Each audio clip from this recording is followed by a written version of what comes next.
Assalamualaikum warahmatullahi wabarakatuh. Alhamdulillahirabbil alamin. Wassalatu wassalamu ala asyrofil anbiya'i wal mursalin sayyidina maulana Muhammadin wa ala alihi washabbihi ajma'in. Amma ba'du. Yang saya hormati alim, para ulama yang hadir di majelis ini, yang saya hormati seluruh jamaah yang hadir, mugi-mugi kita diparingi istiqomah dan selalu diijabah oleh Allah Subhanahu wa taala. Pertama-tama marilah kita panjatkan puja-puji syukur kita kehadirat Allah Subhanahu wa taala yang telah mengumpulkan kita di majelis zikir dan majelis ilmu ini. Mudah-mudahan perkumpulan kita menjadi perkumpulan awalan, menjadi perkumpulan muqaddimah yang suatu saat nanti kita akan dikumpulkan bersama di surganya Allah Subhanahu wa taala. Amin amin ya rabbal alamin. Kedua kalinya sholawat dan salam semoga tetap tercurahkan kepada junjungan kita Nabi besar Muhammad sallallahu alaihi wasallam, yang kita selalu berharap syafaatnya, baik syafaat di kehidupan kita di dunia, lebih-lebih kehidupan kita di akhirat nanti. Semoga yang hadir di majelis ini mendapatkan syafaatnya baginda Nabi besar Muhammad sallallahu alaihi wasallam, sehingga kemudian bisa menjalani kehidupan kita dengan naungan ridho Allah Subhanahu wa taala sampai suatu saat nanti kita husnul khotimah dan berada di surganya Allah Subhanahu wa taala. Bapak-bapak, ibu-ibu yang dirahmati oleh Allah, besok-besok kalau pas saya gak ada, tetap istiqomah saja. Kalau pas saya di luar kota, niki ada Mas Ulung, ada Pak Usnul, ada Abah Arifin yang kemarin tak minta tolong niku. Nggih. Niku jadi istiqomah mawon.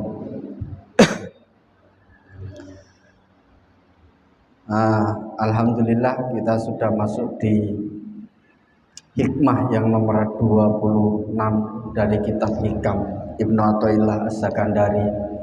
Sebelum kita membaca hikmah yang 26 ini, mari kita kirimkan surah Al-Fatihah kepada muallif hadzal kitab.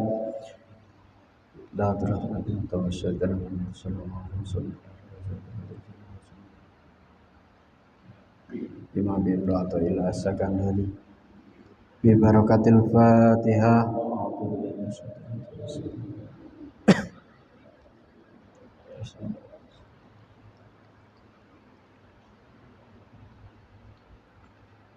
Bismillahirrahmanirrahim. Al-hikmatus sadisatu wal isrun. Hikmah yang nomor 26. Minal hikamil athaiyah, dari hikmah-hikmah dalam kitab Ibnu Athaillah, Hikam Ibnu Athaillah As-Sakandari. Qala al-musannif rahimakumullahu taala wa nafa'ana bi ulumihi wa maddana fi madadi wa asrarihi fid dharain amin. Qala, apa dawuhnya Ibnu Athaillah di dalam hikmah yang 26, min alamatin nujhi fin nihayah ar-ruju'u ilallah fil bidayah. Min alamatin nujhi, jadi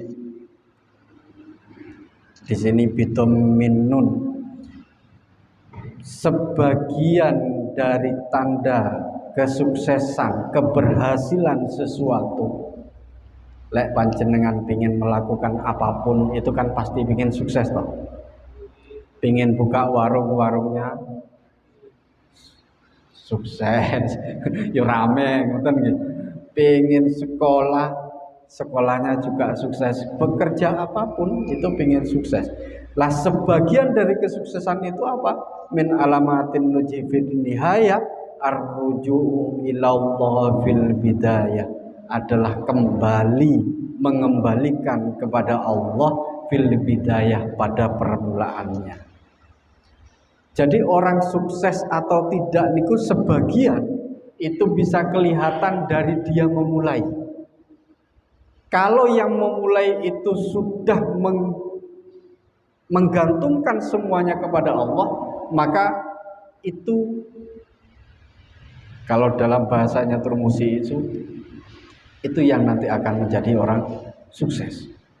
Kita makan baca bismillah, kita makan tidak baca bismillah, beda. Mungkin di dalam kacamata kita sama, tapi di sisi Allah itu jauh berbeda. Saya baca kitab ini dulu. Apa artinya min alamatin nuji fil bidayah fin nihayah arruju ilallah fil bidayah? Minal alamati ad-dallatu 'alan nujhi.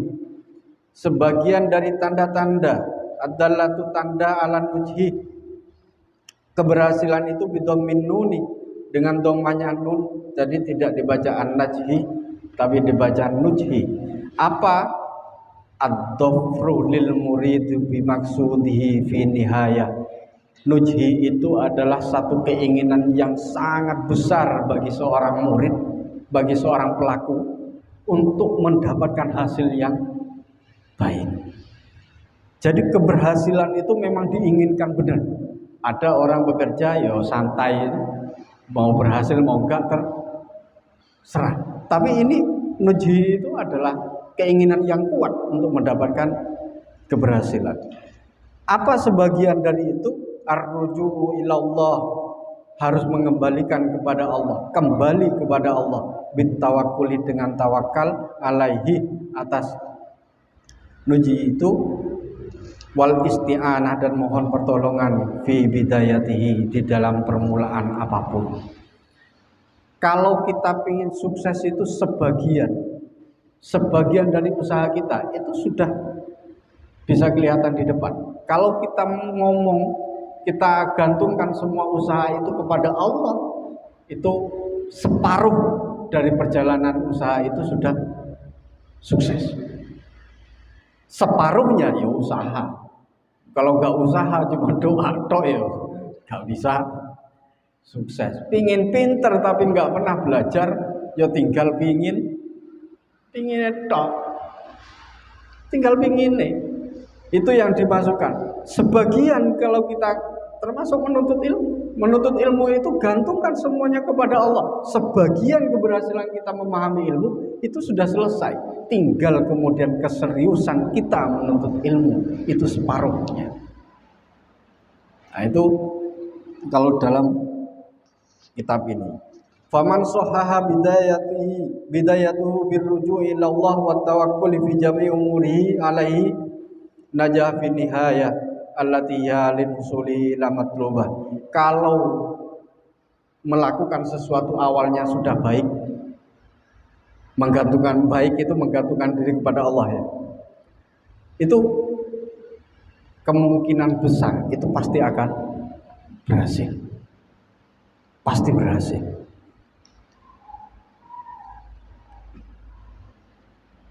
Wa faza bima yuqarribu ladaihi wa amma man lam yasahha bidayatuhu bima dzukira in qata'anil usul. Tapi kalau kemudian kita memulai sesuatu itu tidak menggantungkan diri kepada Allah, menggantungkan pada diri kita sendiri, menggantungkan kepada uang kita, menggantungkan kepada harta kita, menggantungkan kepada kepintaran kita, menggantungkan kepada kepiawaian kita, in qata'anil usul, maka itu pasti akan gagal. Pasti itu. Saya bekerja gara-gara saya cerdas, itu mesti endingnya gagal. Mesti. Di sisi Allah ya, bukan di sisi manusia. Di sisi Allah.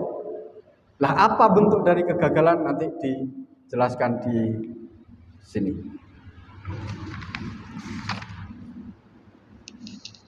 Hikmah yang nomor 26 yang mengatakan itu tadi adalah penyempurna dari hikmah yang 25 ini. Hadil hikmah sarhun lima qablaha. Hikmah ini adalah penjelas dari hikmah-hikmah sebelumnya. Apa yang disebutkan idza aradta usula syai'an, jika kalian ketika aradta berkehendak siapa kalian usula syai'an untuk mencapai sesuatu, pingin sesuatu, min hawaijid dunya wal akhirah, dari persoalan-persoalan dunia maupun persoalan-persoalan akhirat. Apa persoalan dunia? Sugih, tenang, punya kerjaan bagus, punya gaji menarik, diam dibayar, itu bagian dari duniawi. Punya rumah, punya usaha, itu bagian dari duniawi. Dan hampir semua manusia yang ada di alam ini mesti menginginkan persoalan-persoalan duniawi itu. Wal akhirat, dan juga persoalan-persoalan akhirat. Kalau orang kita ditanya persoalan akhirat, kita pingin apa? Mesti pinginnya surga, mesti pinginnya ditolak, mesti pinginnya selamat besok dari pertanyaan mungkar dan nakir dan lain sebagainya. Itu adalah keinginan-keinginan kita.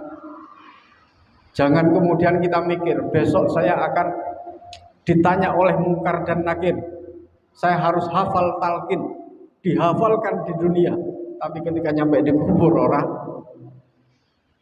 hafal. Nah itu tidak bisa kemudian kita mengandalkan hafalan kita untuk melawan mungkar nakir. Tapi bagaimana? Wa arata antan jahafi amrika wa tablaghu muraduka fihi. Dan jika Anda berkehendak antanjah untuk sukses fi amrika di dalam perkara apapun, wa tablughu, dan sampai muradaka kepada apa yang sampean maksud, wa takunu nihayatuhu hasanatan. Nah ini yang dimaksudkan oleh Allah itu. Kita melakukan sesuatu apapun itu, wa takunu nihayatuhu hasanatan, harus memiliki dampak kebaikan. Kita bekerja sukses, sugih, pertanyaannya apakah kekayaan kita memiliki dampak terhadap kita untuk menjadi manusia baik, atau dampak menjadi manusia menyebarkan kebaikan kepada yang lain. Itu yang kemudian disebut oleh Allah, sekalipun orang tidak punya, itu tetap bisa lebih baik daripada orang kaya di sisi Allah. Nah nanti wa akibatuhu mahmudan. Jadi setiap perkara itu pasti endingnya akan membawa dampak kebaikan dan membawa dampak pada sesuatu yang terpuji. Tapi kalau kemudian semua yang kita lakukan itu tidak memiliki dampak kebaikan, maka itu jangan-jangan yang kemudian disebut oleh Allah ingkotoa atau wukilah, diwakilkan kepada dirimu. Fabda bitolabika dalikan bihaulillahi wa quwwatihi.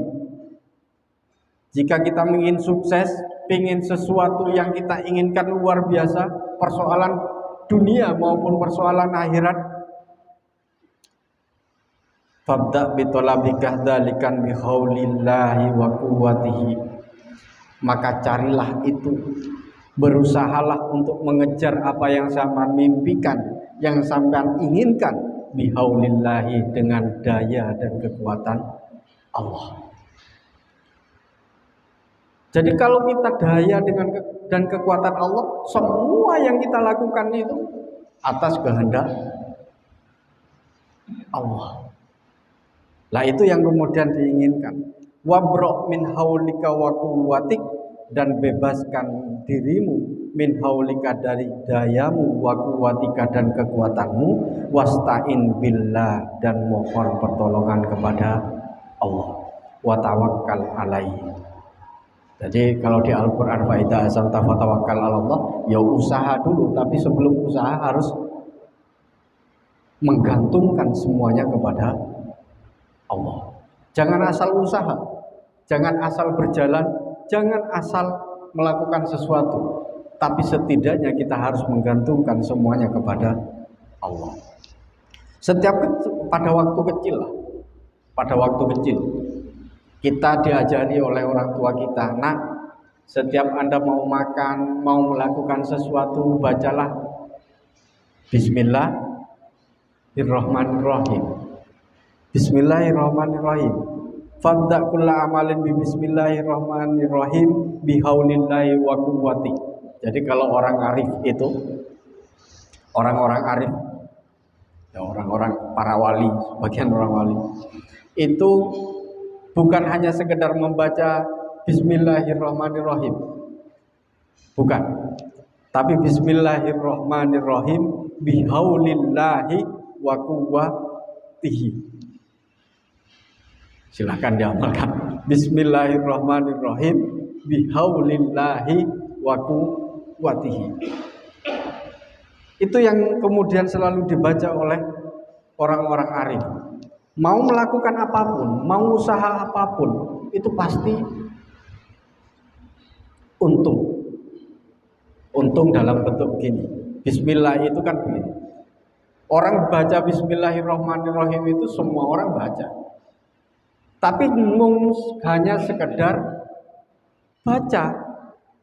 Padahal baca Bismillahirrahmanirrahim di awal permulaan itu adalah mengakui bahwa kita tidak memiliki kekuatan apapun, daya apapun, tapi semua itu adalah kersane Allah.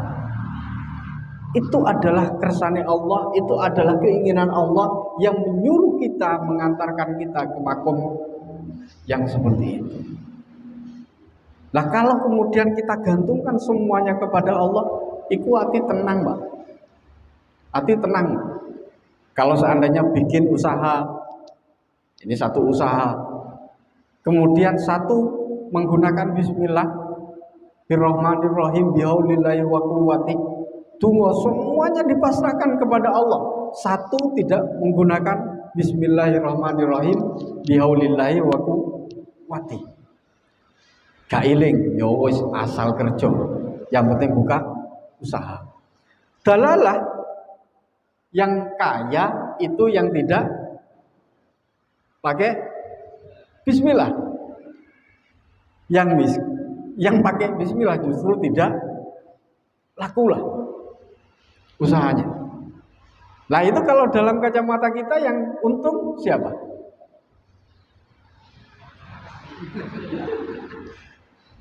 Sing gak maca bismillah, karena badine akeh, untunge akeh, karena ukurannya adalah materi. Ukurannya adalah materi, ukurannya adalah pikiran kita. Kita nggak pernah tahu, jangan-jangan kemudian materi yang didapatkan itu tidak menimbulkan dampak kebaikan. Ini yang diilingno ambeh Ibnu Athaillah itu. Sekalipun tadi itu tidak punya, dia itu pasrah kepada Allah, dia buka usaha itu pasrah kepada Allah bihaulillahi wa quwwati, mau untung atau tidak dia tetap hanya berusaha. Mau untung mau gak untung itu gak pernah dipikirkan. Wong itu kembalinya kepada Allah. Justru kemudian ketika dia tidak laku, katakan tidak laku, justru itu menjadi sebab untuk menjadikan dia selalu ingat kepada Allah. Jadi enggak semua orang fakir, miskin itu tidak beruntung di sisi Allah. Justru lebih beruntung. Coba zaman teko, sing iling nang pangeran wong sing sugih apa sing melarat?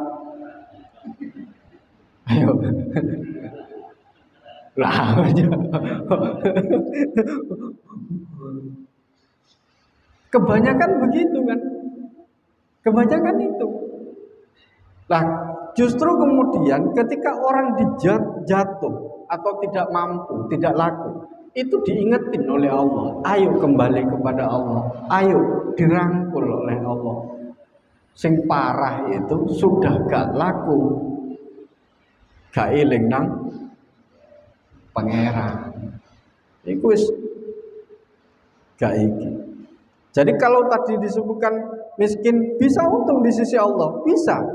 Karena kemiskinan itu pun juga kemudian memiliki dampak kebaikan. Dampaknya adalah kebaikan. Orang miskin ini moh Pak untuk sombong kepada orang kaya. Nggih napa boten? Adakah orang miskin yang sombong pada orang kaya? Lek wong sugih sombong nang wong miskin, sak akeh-akeh. Sak akeh-akeh. Artinya kemiskinan yang diberikan oleh Allah itu juga mencegah kesombongan yang akan dilakukan kepada orang lain. Jadi tidak kemudian kemiskinan atau tidak punya itu harus memiliki dampak kebaikan. Itu baru kemudian disebut untung di sisi Allah. Uang sugih tapi tidak memiliki dampak kebaikan, rugi Pak. Sekalipun banyak hartanya di dunia, rugi di sisi Allah. Rugi. Karena di dalam salah satu kitab Kasafatus Sajjah itu, kullu amrin tibalin la yabdu fi bismillahirrahmanirrahim fahuwa abtar au aktab au ajdab. Jadi barang sesuatu yang kita lakukan tanpa membaca atau tanpa menggantungkan kepada Allah itu aktab, terputus dari Allah. Abtar, kurang berkahnya. Itu yang diilingno, sing diingetin sama Ibnu Athaillah Sakandari. Sehingga kemudian untuk mengukur orang sukses atau tidak, beruntung atau tidak, itu lihat dulu apakah kemudian apa yang dia lakukan itu memiliki dampak kebaikan atau tidak. Kitalah introspeksi. Apakah kemudian seluruh pekerjaan dan keinginan kita yang diberikan Allah itu sudah dikabulkan oleh Allah? Apakah itu kemudian menciptakan kebaikan? Setidaknya bagi diri kita, bagi keluarga kita, bagi masyarakat. Wong sugih cerai gara-gara duit. Orang semakin sukses jarine wong. Kalau dalam bahasa kita kan orang semakin sukses itu akan semakin banyak terpaannya. Iya. Tapi kalau dalam bahasa hikam, jangan-jangan apa yang dimiliki, yang diberikan oleh Allah itu adalah bagian dari apa? Bukan ujian, bukan apa ya? Dikasih banyak itu. Oh, Pak. Jenenge lali istilah. Iya, istidraj kalau bahasa Arabnya ya. Istidraj itu. Jangan-jangan istidraj. Bahasa Jawa ya apa? Hah? Dilulu. Jangan-jangan dilulu. Nah, itu yang kemudian kita pikirkan. Fa idza talabta shay'an wa kunta fihi mu'tabidan 'ala Allah mufawwidan amraka ila Allah kana dzalika alamatun najah an-nihayah wa wusuli matlabak. Jika sampean berusaha mencari sesuatu dengan sungguh-sungguh menggantungkan diri kepada Allah, maka itu adalah tanda najah an-nihayah. Itu tanda dari sebagai sebuah keberhasilan. Jadi kalau ingin lihat orang itu gampang. Ini nanti usahanya berhasil atau tidak. Lihat perjalanannya. Apakah dia kemudian semua usaha itu digantungkan kepada Allah atau dia menggantungkan kepada dirinya sendiri. Aku gak duwe-duwe gak mungkin bisa usaha gini. Banyak toh? Saya kalau tidak punya sesuatu yang bisa saya andalkan tidak bisa melakukan seperti Ini banyak, karena itu menggantungkan pada dirinya. Kalau itu yang dilakukan, maka itu kebalikannya, pasti tidak sukses. Mumpung kalau anak-anak kita lah, kita sebagai orang tua, anak kita akan dijadikan dokter, mau dijadikan sesuai dengan cita-citanya, anak kita dimasukkan ke A, B, C, D, apakah kemudian pasti dia akan menjadi sesuai cita-cita? Tidak. Kalau sampai mengandalkan kepada aspek pendidikan itu nggak bisa, maka itu yang disebut dengan ingkotoa. Tapi kembalikan itu semuanya kepada Allah. Kembalikan itu kepada Allah, gantungkan itu semua kepada Allah. Termasuk di dalam ketika kita ngaji begini, jenengan datang dari rumah, baca Bismillahirrahmanirrahim, bihaulillahi wa quwwati adhabul talabul ilmi, atau Bismillahirrahmanirrahim, bihaulillahi wa quwwati kula buka toko, kula pingin kerja. Semualah, apapun. Harus bahasa Arab? Tidak. Tapi Bismillahirrahmanirrahim bihauli wa quwwati, ya pakai bahasa Arab, baru kemudian diteruskan pakai bahasa Indonesia. Itu yang sering dilakukan oleh orang-orang arif ya, orang arifin, kaum aulia ilahi. Sehingga kemudian orang-orang arifin itu ketika dia melakukan sesuatu, berkeinginan sesuatu, semuanya kan digantungkan kepada Allah, nggak pernah menggantungkan pada dirinya. Sehingga kemudian kesuksesan yang dia raih itu bukan usaha dia, tapi itu adalah pemberian Allah. Kalau kita sebagai manusia itu ya tetap berusaha, sebagai manusia tetap berusaha, tapi keberhasilan usaha itu tetap milik Allah. Faidah tolak tasai'an binafsika mu'tamidan ala haulika wa quwwatik. Tapi kalau kita sebaliknya, hanya mengandalkan modal, mengandalkan ilmu, mengandalkan kekuatan yang kita miliki, buka usaha gara-gara relasi banyak, buka usaha gara-gara dia punya uang, dia buka usaha apapun, mengejar cita-citanya, mengandalkan dirinya, maka harisun ala qadaihi jahidan fi talabihi kana dzalika alamatu adami qadaihi.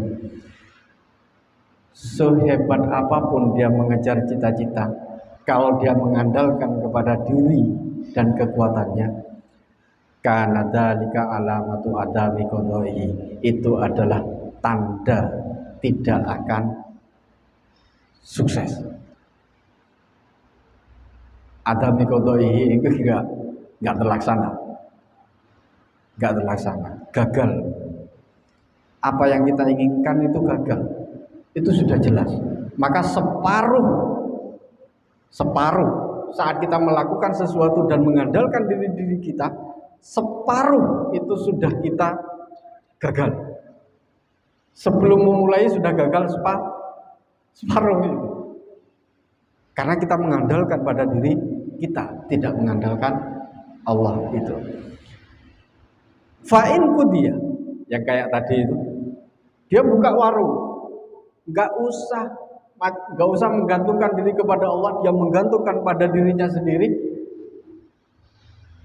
Tibane sugih, tibane laku. Wa'in kudia, jika kemudian Allah memberi ngabulkan itu, maka ukil ta'ilaika, maka Allah akan mewakilkan semua persoalanmu, warungmu, usahamu, kerjamu kepada dirimu. Tapi kalau Allah sudah nggak ikut campur, mewakilkan semua urusan pekerjaanmu itu kepada dirimu. Kalau itu yang kemudian terjadi, apa? Tanda kehancuran usaha, tanda kehancuran yang kita lakukan itu sudah pasti. Allah nggak nolong, itu tuh. Nah, Wa ta'iba bisababihi wa lam tu'an ala su'uli. Sudah gagal, dia pasti akan merasakan capek luar biasa untuk mengejar cita-citanya di dalam usahanya. Ya yang didapat apa? Ya capeknya itu. Karena Allah sudah tidak ikut campur terhadap apa yang dia lakukan itu.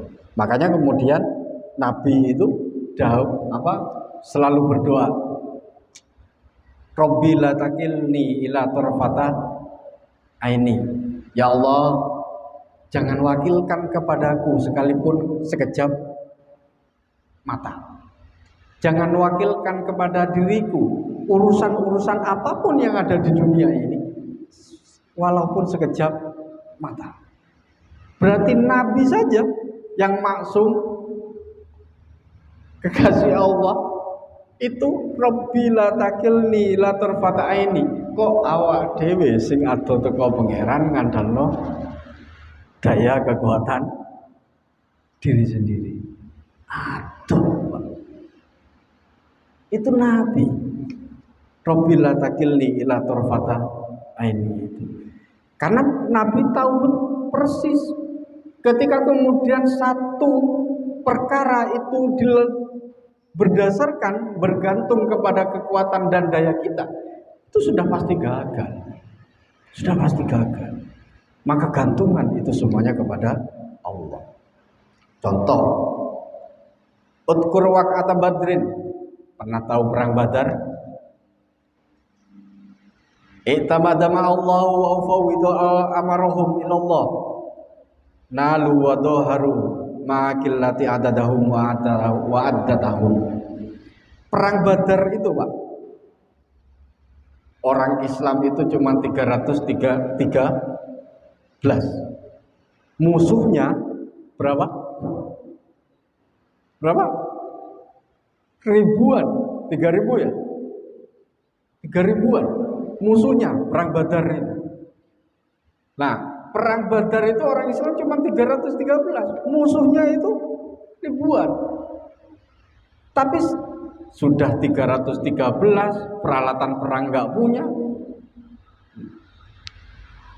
Logika kita, menang nggak? Nggak mungkin menang. Tapi ketika kemudian seluruh orang 313 itu mengembalikan kemenangan itu kepada Allah, apa yang terjadi? 313 mampu mengalahkan 3.000. Kembalikan semuanya kepada Allah. Itu adalah perjalanan dan itu adalah kehendak Allah, dan kita melaksanakan itu, maka Allah yang akan mengatur segalanya. Sekalipun 313, sesuatu yang tidak rasional sekalipun, itu masih memiliki kemungkinan berhasil jika kembalikan kepada Allah.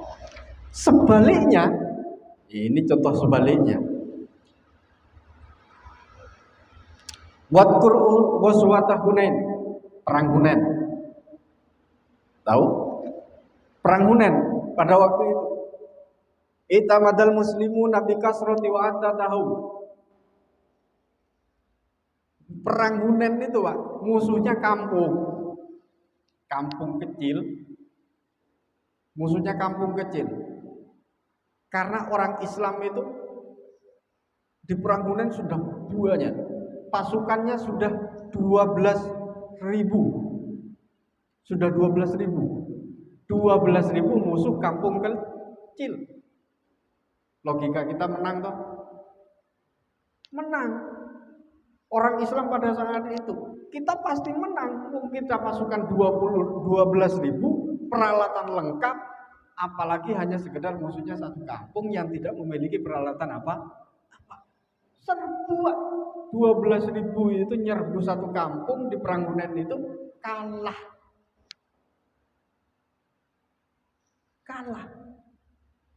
Artinya apa? Sekalipun kita memiliki persenjataan lengkap, tentara yang luar biasa, tapi kalau kita mengandalkan kepada diri kita, mengandalkan kepada tentara itu, maka itu sudah pasti akan kalah. Baru kemudian kemudian para sahabat, tabi'in dan lain sebagainya itu sadar bahwa semua yang kita lakukan itu adalah kehendak dari Allah. Warruju ilallah bil iktidai hisnun hasilun minal ikhlas. Jadi kalau kita membaca menggantungkan semuanya kepada Allah itu hisnun hasilun, maka itu akan menjadi benteng diri kita, nggak mudah putus asa. Usaha kalau rugi digantungkan kepada Allah mesti nggak putus asa. Tapi kalau kita menggunakan akal kita, putus lah, stres. Makanya banyak orang stres itu gara-gara mengandalkan uangnya, mengandalkan usahanya sendiri. Itu stres. Tapi kalau kembalikan kepada Allah, tidak akan pernah menjadi stres. Hasilun minal ikhlas, itu akan memunculkan rasa ikhlas itu. Fakullu minal amali fahuwa lillah. Fakullu minal amali billah fahuwa lillah. Jadi kalau banyak orang itu yang tadi katakan, kalau menggantungkan diri kepada Allah, billah itu pasti lillah, pasti untuk Allah. Tapi kalau dibalik, lillah dulu, hanya bismillahirrahmanirrahim, hati kita tidak menggantungkan diri kepada Allah, maka hanya sekedar membaca. Ini kalau dimasukkan ke sholat, benar. Sholat itu kenapa? Sholat itu sebenarnya kalau sholatnya bagus, maka semuanya akan menjadi bagus. Kenapa banyak orang sholat tapi tidak bagus amaliyahnya? Karena hanya sekedar lillah, karena hanya sekedar membaca, bukan menggantungkan semuanya kepada Allah. Ini problem dalam diri peribadatan kita, sehingga kemudian kita harus tahu, harus menggantungkan diri kepada Allah itu dengan model-model yang seperti apa dan dengan cara-cara yang seperti apa. Bapak-bapak, ibu-ibu yang dirahmati oleh Allah, semoga kita di 26 dapat mengambil hikmah bahwa setiap sesuatu yang kita lakukan itu adalah berkah